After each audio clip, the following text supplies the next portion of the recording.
பேசவே ரொம்ப கஷ்டமாக இருக்குது. அதாவது ஒரு நாளைக்கு ஒரு பிரச்சனை, ஒரு நாளைக்கு ஒரு பிரச்சனை. அதாவது வந்துட்டு நம்ம கூட இருக்கிறவங்களாலேயே நமக்கு ஒரு பிரச்சனை, நல்லவங்களா கெட்டவங்களா தெரியாமல் நம்ம கூடயே வச்சுக்கிறோம். அது விதி. இப்போ பக்கத்து வீட்டுக்காரனால பிரச்சனை, எழுது வீட்டுக்காரனால பிரச்சனை, எத்தனை பிரச்சனை தான் சார் சமாளிக்கிறது? எனக்கு ஒரு விஷயம் என்னென்னா, அதிகாரத்தில் இருக்கிறவங்க என்ன பண்ணுறாங்க? போராடி ஈராடி ஒரு போஸ்டிங்கோ கெஸ்டிங்கோ வாங்கிடுறீங்க சார். அதுக்கப்புறம் என்ன சார்?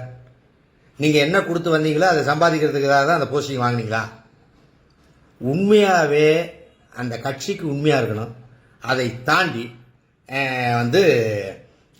நீங்கள் உங்களுக்கு என்ன ஒர்க்கு கொடுத்துருக்காங்களோ அதில் நீங்கள் ஒரு பொறுப்பாக ஒர்க் பண்ணலாம் சார். அது நிறைய பேர் தவறிடுறாங்க. வாங்கின அவங்களுக்கும் அறிவு இருக்கா தெரியல, கொடுத்தவங்களுக்கும் இருக்கான்னு தெரியல. இப்போ விஷயம் என்னன்னு கேட்டிங்கன்னா, நம்ம காட்டில் வாழ்கிறோமா இல்லை நாட்டில் வாழ்கிறோமா அப்படின்றது தெரியல. பட்டு காட்டில் இருந்தால் கூட சேஃபாக இருந்திருப்போம்.